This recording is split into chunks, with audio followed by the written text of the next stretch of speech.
कोल्हापूरच्या मातीतनं रांगड्या भाषेचं कोल्हापूरकरांचं हक्काचं चॅनल कोल्हापूर ब्रेकिंगला सबस्क्राईब करा आणि बेल आयकॉनला क्लिक करायला विसरू नका. ती चर्चा चालू आहे तुमच्या नावाची. उद्याच्या 2024च्या विधानसभेला तुम्ही उतरणार अशा पद्धतीचे मिशन 2024 काय नेमकं प्रकार? हे सगळ्या गोष्टी ज्या आहेत हे खासदार धनंजय महाडिक साहेबांच्या कार्यकर्त्यांकडनं कदाचित आपण ऐकलं असेल. पण तुम्हाला सगळ्यांना माहिती आहे माझी पहिली ओळख ही खेळाडू म्हणून आहे. मी रेसिंग क्षेत्रात आपल्या देशाचं नाव आंतरराष्ट्रीय पातळीवरती खूप चांगल्या पद्धतीने तिथं कामगिरी करून दाखवलेली आहे.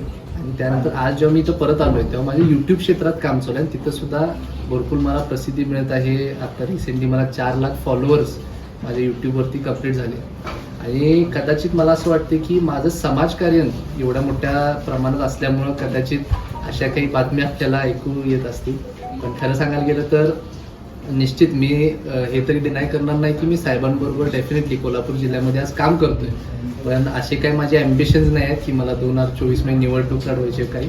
माझं काम चालू आहे आणि हे एक लोकांमधनं एक उठवलेली गोष्ट आहे.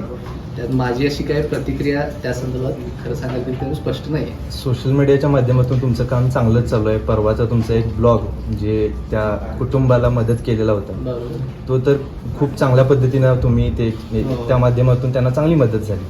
लोकांच्या मधून आता अशा पद्धतीने येत आहे की असा मदत करणारा माणूस किंवा असा मदत करणारा एका नेता आपल्यात असावा. तर पक्षाकडून किंवा खासदार साहेबांच्याकडून किंवा लोकांनी अशा पद्धतीनं आपल्याला सांगितलं की लढवायला हवी, तर तुमचं काय त्याच्यावरती प्रतिक्रिया असेल? तुम्ही जसं म्हणला नक्कीच समाजकारण ही माझी आवड आहे. आणि रिसेंटली मी जी मदत चव्हाणवाडी या गावामध्ये केली होती ती खूपच प्रसिद्ध झाली. भरपूर व्हायरल झाला तो व्हिडिओ.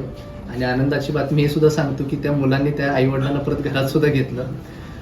नक्कीच पुढे जात असताना मी आज साहेबांवर जेव्हा काम करतोय मला राजकीय क्षेत्रामध्ये 100% माझा इंटरेस्ट खूप डेव्हलप होत आहे. आणि मी जर सांगितलं की माझी भूमिका ह्यावरती स्पष्ट नाही आहे की मला निवडणूक लढवायची आहे का नाही.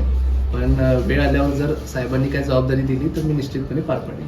परवाच मागच्या महिन्यामध्ये साधारणतः साहेबांची ज्या वेळेला मुलाखतीमध्ये विचारलं होतं की पुढचं म्हणजे महाडिक परिवारातून पुढचं हे कोण, नेतृत्व कोण, त्यावेळेला तुमचं नाव पुढे आलं होतं. त्याबद्दल काय? कारण माझे मोठे बंधू पृथ्वीराज आहेत ते आपलं कोल्हापूरमध्ये जेवढी काही बिझनेस असतात ते बघतात. माझे मधले बंधू विश्वराज ते आता एका भीमा सहकारी साखर कारखान्याचे चेअरमन आहेत.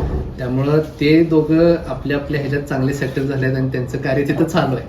आणि मी आज साहेबांबरोबर काम करत असल्यामुळं साहेब मला जवळून बघतात. मी कशा पद्धतीने त्यांच्या ग्राउंड लेवलवरती युवा शक्तीचे कामं असतील काही पक्षाचे काही गोष्टी असतील तरी मला आज बोललं जातं. आणि कुठेतरी सोशल मीडियाच्या माध्यमातूनच मला वाटते हे मोठ्या प्रमाणात त्याला वाढ मिळत आहे. पण जसं मी सांगितलं साहेबांनी कसलीही जबाबदारी टाकली तर मी ती निश्चित पार पाडून दाखवणार. संधी मिळाली तर लोकसभा की विधानसभा? शेवटचा प्रश्न. नाही, मी तुम्हाला सांगितलं माझी भूमिका राजकारणात यायचं आहे का नाही ह्याच्यावरती स्पष्ट नाही आहे. मी एक मुन्ना साहेबांचा कार्यकर्ता आहे आणि मी समाजकार्य मोठ्या प्रमाणात करत आहे आणि करत राहणार. थँक्यू.